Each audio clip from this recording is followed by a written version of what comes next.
சாயிராம். நம்மிடம் எது இருந்தாலும் இல்லாவிட்டாலும் கூட இறைவன் தந்த உடலும் உயிரும் நம்மிடம் இருக்கிறது என்ற நம்பிக்கையோடு இருக்கலாம். அந்த நம்பிக்கை நிறைந்த மனம் இருந்தாலே போதும். இந்த நாள் மட்டுமல்ல, ஒவ்வொரு நாளும் நமக்கான வெற்றியை தரும் நாளாகத்தான் இருக்கும். ஜெய் சாயிராம், ஜெய் ஜெய் சாயிராம். நம்ம சாயன்பர்கள் எல்லாரும் எப்படி இருக்கீங்க? எல்லாரும் நல்லா இருப்போம். ஓம் சாயிராம். என் அன்பு பிரியமே, இன்று இரவுக்குள் நிச்சயமாக நான் உன் கண்களில் படுவேன். படும் பொழுது நிராகரிக்காமல் இதை முழுவதுமாக கேள். உன்னுடைய கையில் ஒரு அற்புத வாய்ப்பு உனக்கு கிடைக்கப் போகிறது. தவற விட்டு விடாதே. உனக்கான வாய்ப்பு வந்திருக்கிறது. சந்தோஷம்தானே என் பிள்ளையே? என் பிரியமான குழந்தையே, நாம் வாழும் இந்த உலகில் நாம் எத்தனைதான் நல்லவராக இருந்தாலும் நமக்கு என்று எதிரிகள் இருக்கத்தானே செய்கிறார்கள். நீ இப்படி நல்லவர்களாக இருப்பதாலேயே உனக்கு எதிரிகள் வளர்ந்து கொண்டே இருக்கிறார்கள் என்று கூட சொல்லலாம். ஆனால் என் குழந்தையே, நமக்கு எதிராயிருக்கும் எதிரிகளை விட நம் அருகிலேயே இருந்து கொண்டு நமக்கு சூழ்ச்சிகளை செய்து கொண்டிருக்கும் சூழ்ச்சிக்காரர்களை துரோகிகள் என்றுதான் சொல்ல வேண்டும். என் அன்பு பிரியமே, அப்படியாப்பட்ட துரோகிகளையும் சூழ்ச்சிகளையும் வீழ்த்தும் வழியை நான் ஒரு திட்டத்தோடு தீட்டிவிட்டேன். அந்த மாய வலையிலிருந்து உன்னை மீட்டெடுக்க ஒரு திட்டம் வகுத்து விட்டேன் உன் சாயிதேவா. நன்றாக சிந்தித்துப்பார் என் குழந்தையே. குறிப்பிட்ட அந்த நபருக்கு நாம் எந்த தீங்கும் செய்திருக்கவே மாட்டோம். ஆனால் தொடக்கத்திலிருந்து நம்மை எதிரிகளாகவே அவர்கள் பாவித்து நமக்கு எதிராகவே அனைத்து காய்களையும் நகர்த்தி கொண்டே வருவார்கள். நமக்கு கஷ்டங்கள், சங்கடங்கள், சோதனைகள், மன வருத்தங்கள் இப்படி அனைத்தையுமே ஒவ்வொன்றாக தந்து கொண்டே இருப்பார்கள். எந்த ஒரு காரணமுமே இல்லாமல் நமக்கு எதிராகவே அனைத்து காரியங்களும் செய்து கொண்டே இருப்பார்கள்.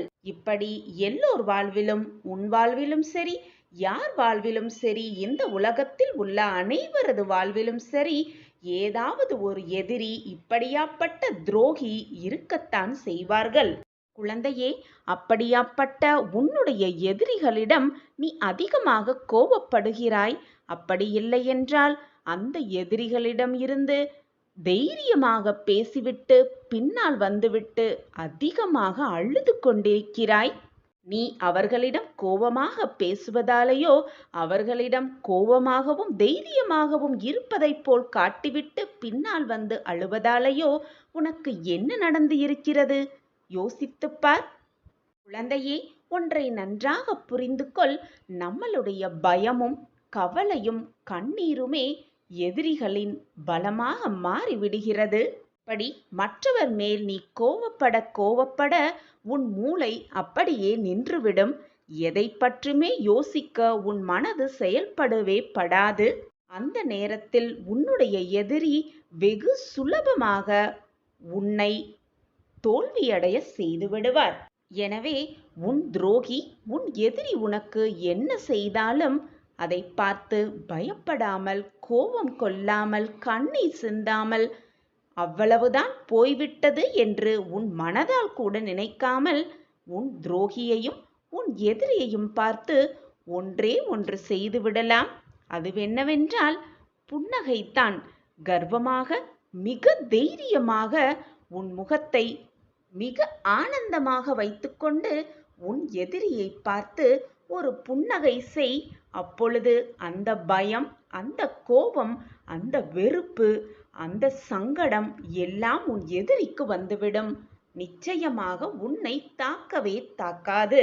உன் எதிரிகளிடம் எப்பொழுதுமே நீ சந்தோஷமாக இருக்குமாறு காட்டிக்கொண்டாலே போதும், உன்னை நெருங்க யாருமே பயப்படுவார்கள்.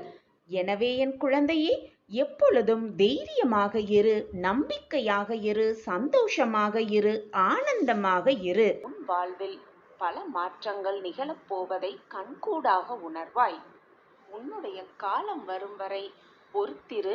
உன்னை வேண்டாம் என்று உதறி தள்ளியவர்கள் நீதான் வேண்டும் என்று உன்னை தேடி வரும் வரை பொறுத்திரு, ஊமையாக காத்திரு. உன்னை உதாசீனப்படுத்தினவர்கள் உற்சாகமாக எப்படி இருக்கிறார்கள் என்பதை ரசித்துக் கொண்டே இரு. உன் காலம் வரும்பொழுது அவர்களுக்கான பதிலை நீயே சொல்லலாம். மிக ஆனந்தமாக எல்லார் வாழ்க்கையிலும் மாற்றங்கள் நிகழ்ந்து கொண்டேதான் இருக்கும்.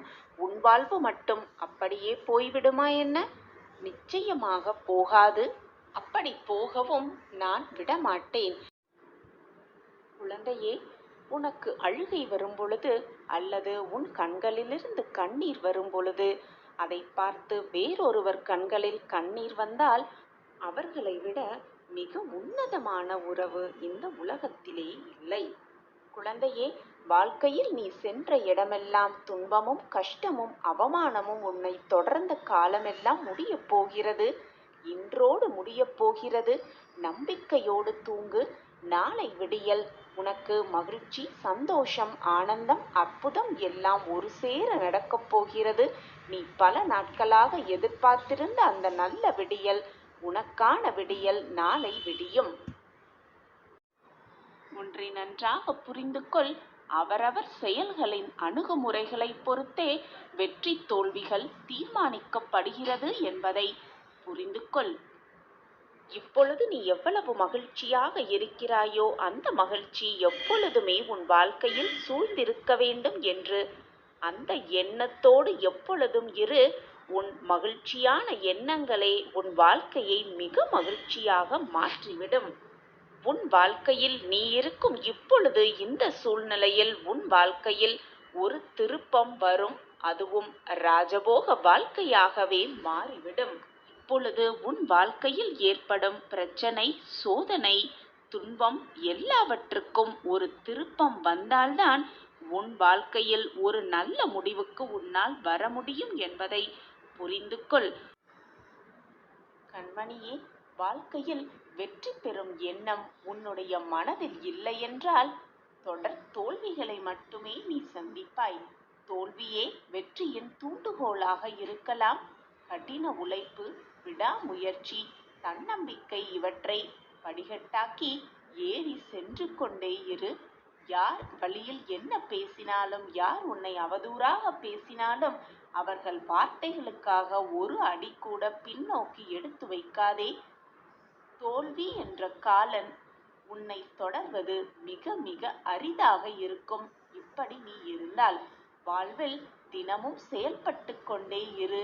அப்படி நீ இருப்பாயானில் வெற்றி பெறுவது நிச்சயமான உறுதி. என் குழந்தையே, தண்ணீரில் வேண்டுமானால் நீங்கள் வாழலாம். ஆனால் கண்ணீரில் மனிதன் வாழலாமா அல்லது வாழ முடியுமா? எப்பொழுதுமே கண்ணீரோடு இருந்தால் எதையுமே உன்னால் நினைத்து பார்க்க கூட முடியாது. அந்த நினைப்பை செயல்படுத்த கூட முடியாது. எனவே என் குழந்தையே, பொக்கிஷமான கண்ணீரை எப்பொழுதும் வீணாக்காதே. தேவையான நேரத்தில் கண்ணீரை சிந்த பழகு. தேவையில்லாத நேரத்தில் உன் கண்ணீரை வீணடிக்காதே. உன்னுடன் உன் சாய் தேவா இருக்கும் பொழுது வீண் கவலை கொள்ளாதே. குழந்தையே, உன்னிடம் உன் ஆசைகளையெல்லாம் விட்டுவிடு என்று நான் கூறவில்லை. ஆசைகளை என்னிடம் விட்டுவிடு என்றுதான் நான் சொல்கிறேன். குழந்தையே, உனக்கு புரியவில்லையா? உனக்கு எது நன்மை, எது தீமை என்பதை ஆராய்ந்துதான் உன்னுடைய வளர்ச்சியை நான் உருவாக்கி கொண்டிருக்கிறேன். அதற்காகத்தான் இந்த கால தாமதம். உனக்கு கிடைக்காமல் நான் செய்து விடுவேன் என்று நினைக்காதே. அப்பா எதுவுமே நமக்கு செய்ய மாட்டுகிறார் என்று மருகி விடாதே. உனக்கு கொடுக்க வேண்டியதை நிரந்தரமான நன்மையாக கொடுக்க வேண்டும் என்பதற்காகவே நான் ஆராய்ந்து கொண்டிருக்கிறேன். அனைத்து நல்லதும் உனக்காகவே நடக்கப் போகிறது. நல்லது மட்டுமே உன் வாழ்வில் நிகழப் போகிறது. சந்தோஷமாக இரு, தைரியமாக இரு. உன் அப்பா நான் ஒரு அருகிலேயே இருக்கும் பொழுது வீணாக உன் மனதை போட்டு குழப்பிக்கொண்டே இருக்காதே. இது உன் அப்பாவின் சந்தோஷ சுப வாக்குதான். மங்கள நிகழ்வு உன் வாழ்வில் நிகழும். நிச்சயமாக நிகழும். நீ மனம் விரும்பியவரோடு கரம் சேரும் காலம் இது. நிச்சயமாக உன் முகத்தில் ஆனந்த கண்ணீர் வரும் காலமும் இதுவேதான். நான் வாழ்க்கையில் ஜெயிப்பேன், நிச்சயமாக என்னை ஜெயிக்க வைக்க என் சாயப்பா உறுதுணையாக இருப்பார் என்ற மனப்பக்குவம் உனக்குள் வந்துவிட்டாலே மகிழ்ச்சியும் நிம்மதியும் சந்தோஷமும் உன்னுள் வந்து குடி புகுந்துவிடும். எவருக்குமே அவர்கள் விரும்பிய அனைத்தையும் வாழ்க்கை முழுவதுமாக தருவதில்லை. வேண்டியதை வேண்டிய நேரத்தில்தான் இந்த வாழ்க்கை தருகிறது. நீ விரும்பியதை இந்த வாழ்க்கை தரும் என்று காத்துக்கொண்டே இருக்காமல், இந்த வாழ்க்கை தருவதை வைத்துக்கொண்டு நீ விரும்பியதை எப்படி அடையலாம் என்பதை பற்றி சிந்தனை செய்து கொண்டே இரு. பொறுமையாக காத்திரு. உனக்கான நல்ல நேரம் வரும்பொழுது அதற்கான வாய்ப்பும் உன் கண்களுக்கு தெரியும். இந்த சூட்சமம் உனக்கு புரிந்து கொண்டாலே நீ விரும்பியதை உன் வாழ்க்கையில் எப்படி நடக்க வேண்டும், நிகழ வேண்டும் என்று நினைத்திருந்தாயோ அதை நிச்சயமாக அடைந்து விடலாம். உனக்கு துணையாக உன் அப்பா எப்பொழுதும் உன் அருகிலேயே இருப்பேன் என்பதை மறந்தும் கூட மறந்துவிடாதே. இவ்வளவு அற்புதமான கிடைத்த உன் வாழ்க்கைக்கு நன்றி செலுத்து. எப்பொழுதும் இறைவனுக்கு நன்றி சொல்லிக்கொண்டே இரு.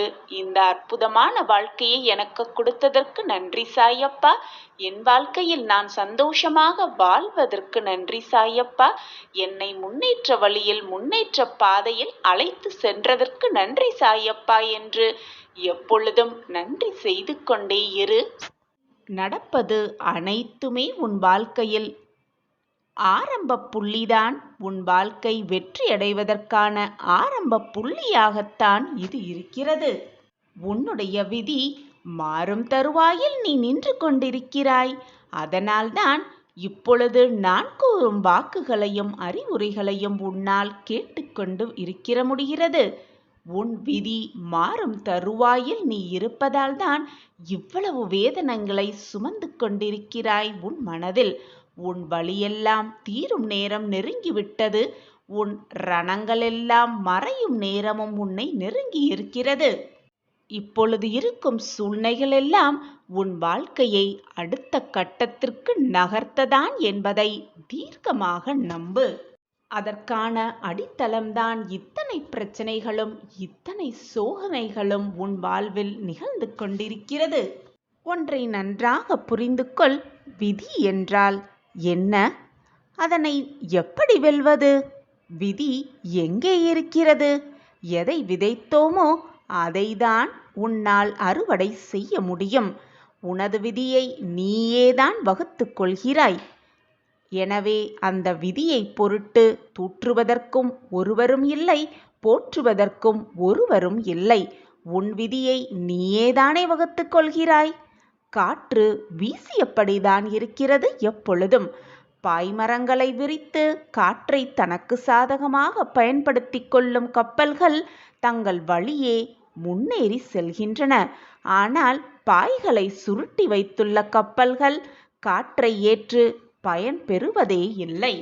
இப்படி அந்த பாய்மரங்களை வைத்து தன்னுடைய வேலையை செய்து கொள்ளும் அந்த கப்பல்கள் நினைக்குமா இது காற்றினுடைய குற்றம் என்று?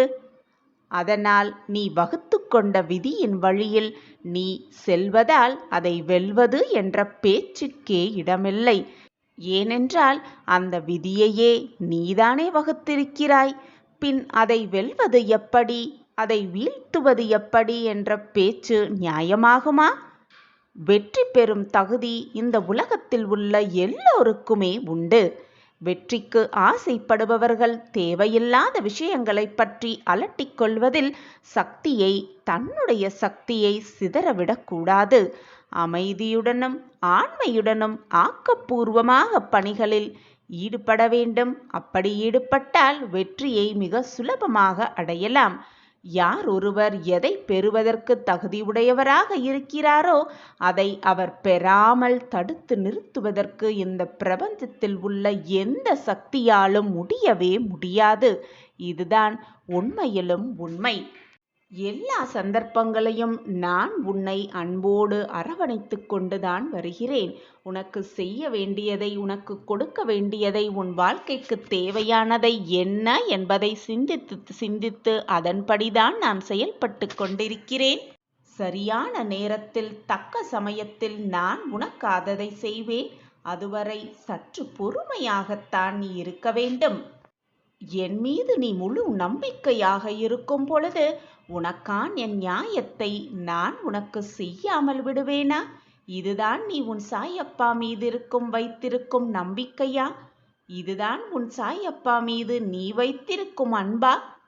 உன் சாயப்பா பற்றி முழுமையாக அறிந்திருந்தும் உனக்குள் ஏன் இந்த கேள்வி? நீ இது நாள் வரை இழந்த அனைத்தையும் மீண்டும் பெறுவாய். அதற்கு நான் உனக்கு துணையாக எப்பொழுதுமே இருப்பேன். அதற்கு நானே பொறுப்பு. நீ விரும்பியது அனைத்தும் உனக்கு தாமதமாகிறது என்றால் அதற்கு உன்னுடைய விதிதான் காரணம், உன்னுடைய கர்ம வினைதான் காரணம். அந்த கர்மவினையும் நீயே ஏற்படுத்தி கொண்டதுதான், அந்த விதியும் நீயே வகுத்து கொண்டதுதான். எனவே உன் கர்மவினையை நீ கழித்துதான் ஆக வேண்டும். உன் விதியையும் நீ போராடி வென்றுதான் ஆக வேண்டும். யாரும் உன் வாழ்க்கையை வாழ முடியாது. யாருக்காகவும் நீ உன் வாழ்க்கையை விட்டுத்தரவும் முடியாது. உன் வாழ்க்கை உனக்குத்தான். உனக்கு வரும் சோகங்களும் இன்பங்களும் துக்கங்களும் சோதனைகளும் சந்தோஷங்களும் நீதான் அனுபவித்தாக வேண்டும். உனக்காக மற்றவர்கள் உன் வாழ்க்கையை வாழவே முடியாது. இதுதான் உண்மையிலும் உண்மை. உனக்காக உன் கர்மாக்களை என்னுடைய தட்சணையாக பெற்றுக்கொண்டு உனக்கான புண்ணியத்தை சேர்த்து கொண்டிருக்கிறேன். உன் கர்மாவின் வலிமைகளையும் குறைக்கும் வேலையில் நான் ஈடுபட்டு கொண்டுதான் இருக்கிறேன். ஆனால் அதற்குள் என் சாயிநாதர் எனக்கு எதுவுமே செய்யவில்லை. என்னை சுற்றி இருப்பவர்கள் எல்லாம் நன்றாக சுகமாக வாழ்ந்து கொண்டிருக்கிறார்கள். ஆனால் நான் மட்டும் வேதனையில் தவித்து கொண்டிருக்கிறேன். ரணங்களை சுமந்து கொண்டிருக்கிறேன். நடைப்பிணமாய் வாழ்ந்து கொண்டிருக்கிறேன் என்று நீ என்னிடமே வந்து புலம்புகிறாய். நான் எதுவும் செய்யவில்லை என்று என்னிடமே வந்து முறையிடுகிறாய், மன்றாடுகிறாய். நான் உனக்கு தேவையானதை தக்க சமயத்தில் கொடுப்பதற்காகவே வேலை செய்து கொண்டிருக்கிறேன். அதற்கு சிறிது காலதாமதம் ஆகும் தானே? அதுவரை உன்னால் பொறுமையாக காத்திருக்க முடியாதா? ஏன் இந்த புலம்பல் உன் மனதில்? உன் வாழ்க்கையில் நல்ல நிகழ்வுகள் நடக்க வேண்டும் என்பதே உன் சாயிநாதரின் விருப்பமும் கூட. தன் பிள்ளைகள் சந்தோஷமாகவும் சுகமாகவும் வாழ வேண்டும் என்பதுதான் ஒரு பெற்றவரின் ஆசையாக இருக்கக்கூடும். அப்படித்தான் நானும் விரும்புகிறேன். நீ நன்றாக செல்வ செழிப்போடு சுகமோகமும் வளமோடும் வாழும் அந்த வாழ்க்கையை பார்க்க நானும் ஆவலோடு காத்து கொண்டுதான் இருக்கிறேன். இதோ அதற்கான நல்ல நேரம் வந்துவிட்டது. உன் விதி மாறும் நேரம் வந்துவிட்டது. அந்த நேரம் வந்துவிட்டதால் தான் இப்பொழுது என் வாக்கு உன் காதில் விழுந்து கொண்டிருக்கிறது. இனி உன் வாழ்வில் நிகழப்போவதை மட்டுமே உன் மனதில் எண்ணிக்கொண்டிரு. எண்ணம் போல் உன் வாழ்வு நல்லபடியாகவே அமையும். நீ நினைப்பதற்கு மேலாக உன் வாழ்க்கையை மாற்றுவேன் உன் சாயிதேவா. சாயிநாதரே, எத்தனை காலம்தான் என் வாழ்வு இப்படியே இருக்கும்? எப்பொழுதுதான் என் வாழ்க்கையில் விடியல் வரும்? இதுதானே உன் மன போராட்டத்திற்கும் உன் மனக்குழப்பத்திற்குமான கேள்வி. உன்னுடைய துன்பங்கள் எல்லாம் ஒரு முடிவுக்கு வரப்போகிறது. உன் வாழ்வில் சங்கடங்களையும் சோதனைகளையும் இது நாள் வரை அதிகமாக சந்தித்துள்ளாய். குழந்தையே, நீ உன் வாழ்வில் அதிகமாக சோதனைகளையும் போராட்டங்களையும் சந்தித்து கொண்டிருக்கிறாய் என்றால் வாழ்க்கையின் அடுத்த கட்டத்தில் அடியெடுத்து வைத்துவிட்டாய் என்றுதான் அர்த்தம். அதிகமாக துன்பங்கள் வந்து கொண்டே இருக்கிறது என்றால் ரெட்டிப்பு மகிழ்ச்சி, ரெட்டிப்பு சந்தோஷம், புதுவிதமான ஆனந்தமும் ஆச்சரியமும் வந்து கொண்டே இருக்கிறது. கூடிய விரைவில் உன் வாழ்வில் நல்ல மாற்றங்கள் நிகழும் என்றுதான் அர்த்தம். கண்மணியே, நீ உன் வாழ்வில் புதிதாய் ஒரு பயணத்தை மேற்கொள்ளப் போகிறாய். புதியதாய் ஒரு வழி, பிரகாசமான வழி உன் கண்களுக்கு தெரிய போகிறது. அந்த வழியில் பயணிக்கப் போகிறாய். உன் அருகிலேயே உன் சாயப்பாவும் உன்னுடனேயே பயணிப்பேன். நீ தடுக்கி விழும் சமயத்தில் உன்னை தூக்கிவிடும் தோழனாக, உன் தாயாக தகப்பனாக, உன் உற்றார் உறவினராக, அனைத்துமாக உன் அருகிலேயே இருப்பேன் என்பதை மறந்து விடாதே. நீ எந்த உலகம் சென்றாலும் உன் அருகிலேயே உன் அப்பா இருப்பேன். எனவே எதை நினைத்தும் பயப்படாதே. உனக்கு துணையாக எப்பொழுதும் உன் சாயப்பா இருப்பேன் என்பதை மறந்து விடாதே. என் வார்த்தைகளின் மீது நம்பிக்கை வைத்து தைரியமாக இரு. உன் வாழ்வில் இனி எல்லாமே புதிய மாற்றங்களாக நிகழும். புதிய பாதையில் பயணிப்பாய். உன் அருகிலேயே உன் சாயப்பாவும் பயணிப்பேன். உன் வாழ்க்கையை சீர்படுத்த, நெறிப்படுத்த, உன்னை நல்ல வாழ்க்கையில், நல்ல வழியில் அழைத்து செல்ல, பிரகாசமான வாழ்க்கையில் உன்னை நிச்சயமாக கொண்டு சேர்ப்பேன் நான். உன் கஷ்டகாலமெல்லாம் இஷ்டகாலமாக மாறப்போகிறது. உன் வாழ்க்கை பிரகாசமாக போகிறது. தீப ஒளியில் ஜொலிக்கப் போகிறது உன் வாழ்வு. அனைத்திற்கும் சாட்சியாக உன் அப்பா இருக்கும் பொழுது வீணாக உன் மனதை குழப்பாதே, தவிக்காதே. நான் இருக்கிறேன் அனைத்திற்கும் சாட்சியாக. ஓம் சாயிராம்.